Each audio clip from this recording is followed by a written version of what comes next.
Amazing. Welcome. Okay, welcome to the I think this is the third of Matt's chats. And there's a little story before I start this. It was about June 2020, and I was sort of pretty disillusioned with life and giving up on my own personal music career and everything and thinking that. And then I saw this track on TV, and it just kind of energized me. And I wanted to know a bit more about this band. And the track was House of Noise. And it just completely energized me. I can't tell you like a song. I just I wanted to play it again and again and again. And it fired me up. And then I thought, this is the band that I'd heard do a song called Ratio. I thought, I've got to find out more about this band. So I did. I got in touch with the singer. And it is with great pleasure, some 2 years later, that finally, after this time, we're going to get a one-to-one chat. Ladies and gentlemen, would you please welcome Baz Mills from Massive Wagons? Hello. How's it going? I'm here. Great. Complimentary. How lovely. What's the weather like up in Lancaster?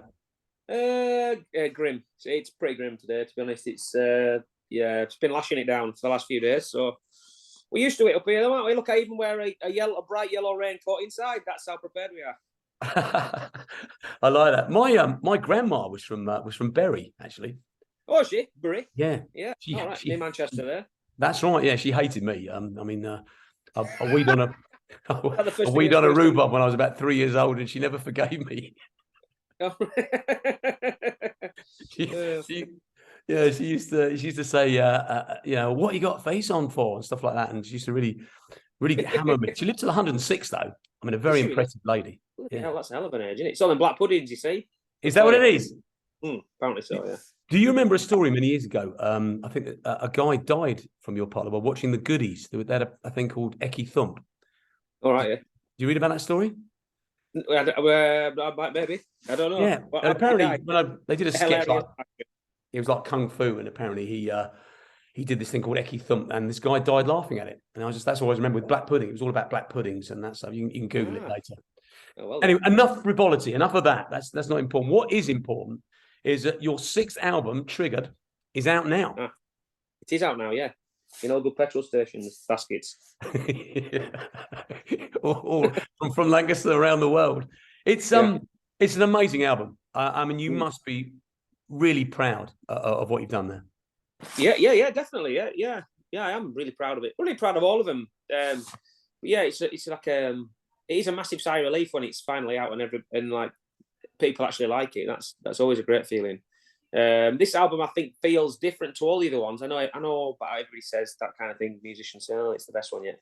I don't know if it's the best one yet, but it's certainly the one I think that it doesn't sound like any of the others. I don't think all the other albums kind of have a bit of a previous album thing going on, because a lot of them have songs left over, and ideas and from the previous sort of like Have 'em House of Noise or for Full Nelson or whatever. You say, "Oh, we worked on that song last time." Like Hero was from off House of Noise, originally came from Full Nelson, you see, and so on. But this one has got no songs like that on it. We didn't have any. Well, we were out of ideas, so we started afresh, and I think you can kind of tell a bit, really. It sounds a bit different, yeah. Not intentionally, but just how it is. No, it's Please Stay Calm. It's totally different to Traveling. It's a really different kind of track.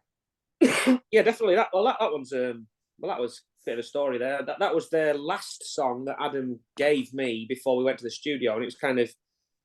We had like a week before at the studio, and he gave me this song, and I was like, "Well, it's a bit short notice, but we always like to have stuff to work on. When you're there, it's good to work on stuff when you're there, because it keeps it sort of exciting. You don't know what you're going to come out with."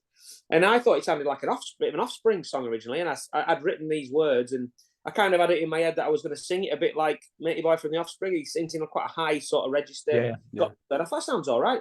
And then we took to the studio and we played them for Colin and Chris, the producers and whatnot, and. They actually said, "We actually think that one sounds crap. All the other ones sound great, and that one's letting the side down." So we're like, "All right, that's a bummer," because I really like it. So we kind of stuck with it and rewrote it 3 or 4 times. It ended up sounding like a Bon Jovi track at one point. We're like, "What's going on?" And it nearly went in the bin. And then one night the lads had stayed up, and I'd gone to bed or whatever. And then we got the next morning. They're like, "Look, we stayed up all night working on this track, and this is what we've come up with." And it was the dun dun dun dun dun. I was like, wow, that sounds nothing like what we had before. That's brilliant. I love it. It sounds like, I don't know, like a bit like Tom Petty or The Police or something like that kind of vibe. I was like, yeah, we'll never done anything like that sounds like that. Let's go for it. Yeah, that's how it is, I came out like that. I was well happy with it. It's good. Do you know something that I noticed? I mean, what really impresses me, your lyric writing and the way you write. I think I read somewhere that you changed tack when you listened to Ginger of the Wild Hearts. You changed the way that you kind of thought about writing lyrics. Is that right? Yeah, definitely. Yeah, definitely. I mean, kind of the first album, Fire It Up, was all. I didn't know what the hell I was doing, to be honest. Just completely making up my own. I didn't really have any influence from anybody, really, just making it up, and you can probably tell it's pretty dreadful. And then it got a bit better for Fight the System. But then when I discovered kind of Ginger Wilder and his approach to writing, I suppose I've heard this lyricist that writes stuff that's like looking at life, if you like, what's the word? When you look observational lyrics, I suppose. Observational, yeah. But Yeah. I'd never connected or really listened to anyone's lyrics like that before. And when I heard Ginger's lyrics, probably because he's a northerner and he uses words that I know or phrases, or it's his accent or whatever, it's something that just made me sit up and listen to his lyrics. And I thought, these are great stories, and this is all real stuff that he's done. And kind of, yeah, so well, I'll have a go at that. And I've suddenly found this wealth of inspiration. Instead of trying to think of things, made up stories and stuff about crap that means nothing to me, why don't I use what write about things that I know about, which is like, and it turns out, that a lot of people then connect to the stuff I write. People say, I understand that, I get that. I connect to that, and that feels really good. So that's kind of the path we're on at the moment. Yeah. You're being very modest here. It is really good. You have a unique style of writing. I really warm to it, and I'm a lyricist, a poet myself, anyway. But I love to read lyrics. But the way that you use the modernism, it's a very difficult thing. You get a lot of people hark back to old days when they're playing and writing music, but you keep it modern. You mention modern things like prime generation, etc. It's all to do with what's going on right now and what's affecting our lives. Yeah, well, I sometimes think the trouble with rock music and some rock bands and stuff is they're too latched onto the past, and it's a great era. It's brilliant. All the Zeppelins and DCs and Deep Purples and all the White Snakes, whoever, they're all amazing bands. Don't get me wrong, but it's so it can't keep writing that music. I don't want to hear songs about whiskey and the devil and it's like that, going down the road, the lonely road, and rock and roll soul and all that. It's like, really, are we really still going on about that? It was done a million times better 20, 30 years ago. So can we try and push it forward a bit and sing about stuff that we all know? Yeah, I think it owes itself. It doesn't do itself any favors sometimes, and I think sometimes that's why younger people don't get into it, because it just doesn't relate. Songs like that don't relate to them anymore. They've got to relate, haven't they? That's what I was coming on to. And there is a younger generation coming up now, which does like rock and does want to be energized, but it does want to have the references. I mean, I've got 2 teenage kids, so I know. So I talk to them, and when I chat to them, they both let me know about things. And there's a different way of talking, a different way of thinking. I think you engage that, and I think you, as I said, you deserve a lot of credit for that, because you're bringing music forward. Your songs are well constructed. They're great sing-along songs. You put them on the car. I mean, I love playing your music. I have it on the car quite a lot. It's a really good, inspirational. It's about things that you like. But the question I wanted to move on to a little bit, one. Now maybe you can answer this better. Do you think there's a north-south divide when it comes to rock music? A north-south divide? Maybe, yeah. I mean, we feel. I know when I play up north with my band, there's a much more warmer reception towards rock. Whenever you go north of Watford Gap, you go up there, people. I noticed when you guys played down with the Darkness in Guildford, the reception to that. And I spoke to Baz afterwards, and he was saying that, this is the worst reception we've had on this tour. And I just wondered whether that was something that you were conscious of.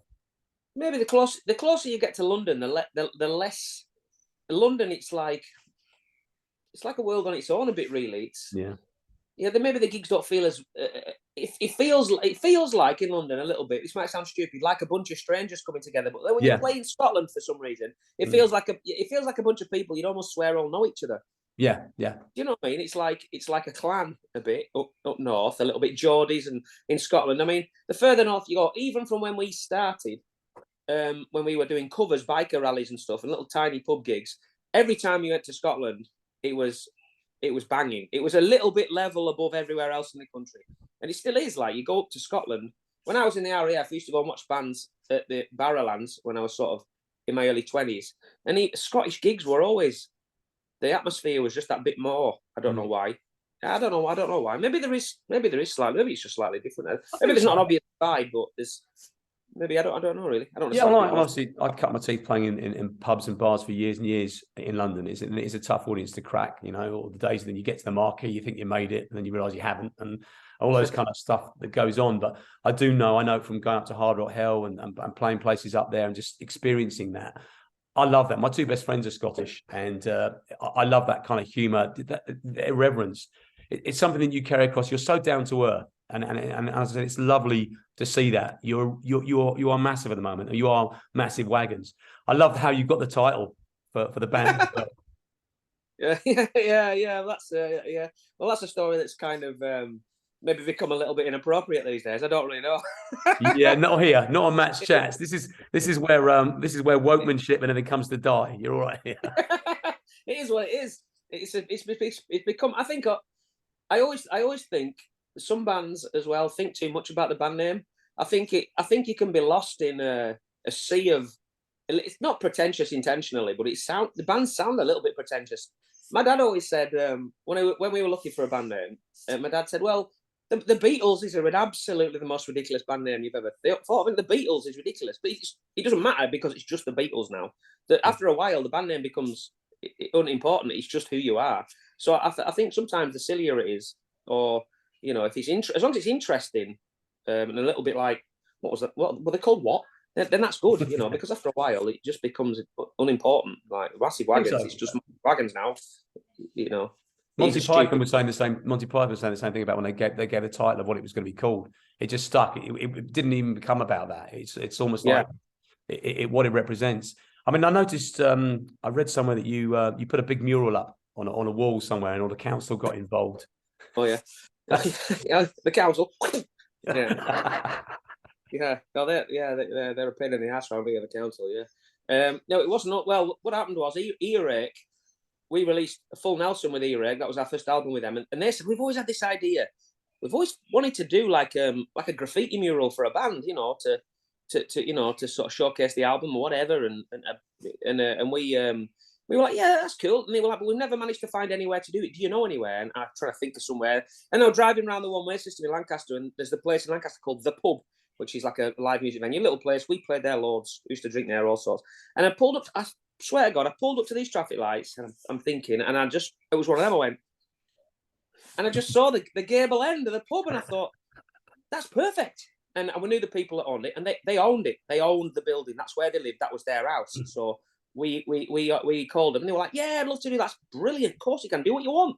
Amazing. Got these two stoners in on this scissor lift to do this flipping graffiti thing. Looked amazing. And then about a week or two later, the council sent a letter to the pub just saying, they never asked what it was or where it came from or what it was for. They just said, you need to get that thing removed off the end of the building or in a month, or we'll see you in court. That was it. There was no questions. It was just like, get rid of it or you're going to court. It's like, wow, Earache, love all that. It's like a red rag to a bull, isn't it? It just made it even better because the people of Lancaster, even if they didn't know us and know our music, they kind of liked it. It was brightened up the city and it looked cool and it looked great, And they all got behind the petition, and everybody likes sticking it to the council, don't they? So yeah, they were all like, yeah, we did this flipping. Somebody set up a petition, and it had Flavor Flav from Public Enemy signed it, and all sorts of crazy. About 10,000 people signed it. It's become a landmark now. I mean, you got the Angel of the North, you got the Massive Wagons full Nelson mural. At least nobody's drawn a big dick on it out yet, which is oh, that's coming. Don't worry. That'll come. They back down anyway. They back down about it. So which is good, and it's still there. So bloody council. You know what? I was going to say, you're a family man. You're like me. How do you spend your downtime? How do I spend my downtime? It's kind of weird, really. I'm still kind of getting used to being in a band full time. It's weird because obviously I drove wagons for sort of 16 or 17 years. And then the COVID thing happened. And it was only because of COVID that backed us into a corner. That I didn't have any work then and I didn't have any income because I'd been self-employed for a year. and then I didn't qualify for furlough money, you see. So I was like, well, what do we do now then? So Adam had just left his job as well, conveniently. So we would just set up the Wagons World thing, and from then on, we just had to make it work. And here we are, and still doing it. But it is weird. It's weird. I get to take Lila to school, which is the best thing in the world. Isn't it? Because obviously, when I drove a wagon, I'd be at work at 6 a.m. and coming home at 5, and she'd be in bed at 7. So I'd only ever see her for 2 hours a day. So now I get to sort of take her to school, pick her up from school, go to school events, go to sports days. It's amazing. That's the best part of it all. It is. Yeah. Yeah, definitely. My daughter, she plays football on a Sunday, and I go and watch her, and I love it. It's just such a thrill. I've watched her grow up. And, the one important thing through everything else you do is, I've got a son and a daughter. My son's guitarist now. Is having that family time. For me, our gig on Friday and a Saturday night, and then Sunday is walks and what we have national front, what they call we got on a totally different tangent there. Yeah, National Trust was what I was looking for. National Trust walks. That's brilliant. Give me birds and a newfound respect for birds and trees during lockdown. That's what I love. Yeah. I mean, right, you get to take. If I need a day off in the week, I can just say, I'll just take a day off. It's amazing. I do feel I do feel really, really lucky and privileged to be able to do this. But I also do think, well, I did spend sort of 12 years doing the band and a job, and had no time for anything for long enough. So I think I kind of maybe a little selfishly think I've earned it a bit, really. But whatever. Yeah, I mean, you've been at this. Well, I mean, I'm certainly with the band with Massive. 2009 when you started. You've done the hard yard. You were in the RF before. You were saying. Tell me a bit about that. Yeah. I joined up when I was 8, just turned 18. It was great. I was in the Air Cadets. Oh wow. That was all right. And then I was thick at school, so I joined the military. That's what you do, isn't it, when you get no exam results, and you want to think you're making something of your life. You join the army. That's how the advert goes. That's it. You've got no exam results. Join the army. So that's what I did, and everybody's loved it. Family's proud and all that, and it was great. I got posted. Best thing I ever did. Got posted to Kinloss. I was stand on your own 2 feet as a young guy. Learned punctuality, how to look after yourself. Respect for people. It was great, brilliant, and it sort of shaped the rest of my life really. And you come out the RAF. I came out the RAF, and as soon as you go to an employer, I've been in the military. They'll want you straight away, no problem. Get a job straight away. They love all that. They know you're going to be keen, on time, smart. Do your job. It was good. It was a great part of my life. Yeah, that's good. My dad served in the RF in Hong Kong. And it's his birthday today, so I'm going to wish him a happy birthday. Happy birthday, Dad. He doesn't know who I am, but I'll go and see him later. Bless him. But I mean, that's amazing. But that leads me on to the connection that you have with your fans. You're not just a lovely guy. I've seen you on, lucky enough to see you play live 3 or 4 times now, and the energy that you energize. But it's not just, it's the way you connect with an audience. I love that. I grew up with that. All the Ozzy Osbournes, Bon Scott, all that kind of people who connect with an audience. And you have that, and it is so good to see. I mean, the last one, the Shepherd's Bush, I'm surrounded with young ladies, which was nice. Watching your gig, I know. And thanks for the shout out. But it's brilliant, and you never shortchange anyone. You give it 100% every time. Yeah, well, I always try and remember the times I've been to gigs. And imagine what I want to happen. I'd love. Imagine go and see your idol or go and see somebody on stage, and then they like connect with you in the crowd, and that makes your night, doesn't it? I go and watch somebody big. I don't know, Liam Gallagher or Ian Brown. I used to go and watching, and if they'd have pointed at me, I'd have been back in my mind, or if it fist bumped me or something. So I just try and do that. Try and just make that buzz for people. Connect with people in the crowd. You're down the front. I like to have a connection there, and it just puts everybody at ease, doesn't it? And if they see you're enjoying yourself and your inhibitions have gone, then their inhibitions go and they get into it, That's the philosophy anyway. But no, it's exactly that, and it's that connection. Everyone. I learned a big lesson years ago playing with someone said to me, I came up to you after a gig and you said, hi, I'd had a really bad day at the office and, I came to see you and you just dismissed me. And after that, I just made me think, every time I play, I want to give everything and talk to everybody afterwards. And there's only so much you can do, but you seem to manage it. And you need a massive high five for that, because it's in today's world, there's so much division. Everyone's trying to find something to jump on or pick a side. And it's so nice to see people like you, and you're a larger than life character, and I love what you do. It's oh, thank you very much. Yeah. No, definitely, and it's said, and you're charting, which is great. Charting, yeah, right. the album. Oh, yeah. That's definitely that's good. That's all right. Yeah, happy with that. What's the next plans then? What's the future? You got a tour coming up? Yeah, a tour in April. Yeah. Nothing now for till the end of the year. A tour in April, which will be great. Which is people are buying tickets for it, which is great. Just trying to. It's tough as well. Being a band like us and being such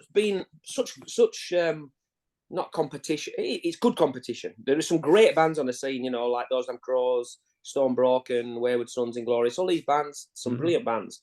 And you sort of hit a glass. Sometimes you can hit a glass ceiling, and it's hard to know where to go, you know, because you're all sort of doing well, and we're really trying to work hard on bringing. Just trying to step up. You're always trying to step up as a band and get noticed because all these bands are all doing really well. You've always got to try and just try and, you know, just go up that bit further, you know. So that's what we're trying to work on for April, you know, just trying to make the tour something a bit different and a bit bigger and a bit better, and, you know, than the last one, which is kind of what you kind of try and do, really, isn't it? You know. Definitely, man. But you're a great live actor. Anyone out there watching this, go and see the Massive Wagons. If you haven't seen them live, you are missing an absolute treat.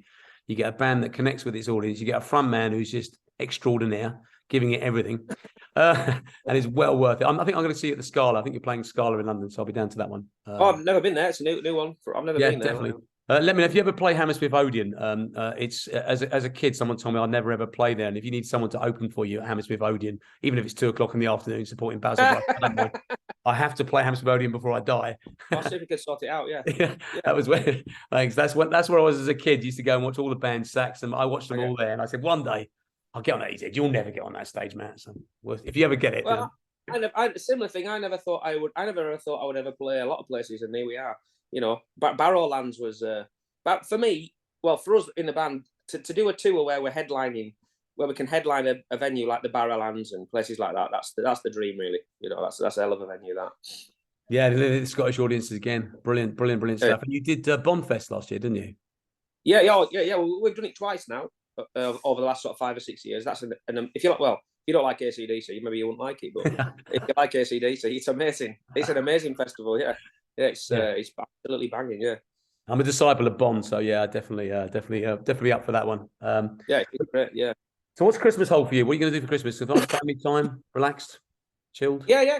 Oh, I'm going to Lapland in a week, so excellent. I've never been there before. Like, obviously, my little girl's 6, so she's absolutely beside herself with excitement about that. And after that, I don't know really. Yeah, Wagons World stuff, patron stuff, really, and don't know. Yeah, it's good. No, I'm off to Eastern Europe. My wife's from Poland, so I go every year to Czech Republic and Poland. And the problem being is that they celebrate the day before, 24th. They call it Vigilia. So you think you can drink until you go out to a place like that. You know, I thought I could drink till I went there. And the last 25, 30 years, they were all little kids when I first met them. And they're all big up here. Have you tried honey vodka? And he goes, it's just Christmas Day is a mess for me. I bet it is. This we've always wanted to try and get on the old Polish Woodstock because that looks insane. Yeah. Absolutely insane.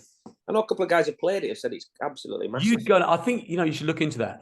The Eastern European audience, they just go full on. I mean, they get absolutely wankered out of their heads anyway, so they just go for it, and they'd love you out there. I've been going for years. I can tell you some stories. I will do another day. Some stories about things that happened to me out there. I spent my wedding anniversary in a brothel. Well, that's all I'm going to say. It's a wild place. Listen, Baz, it's been an absolute pleasure this afternoon. What are you up to this afternoon? What are you doing this afternoon? Anything exciting?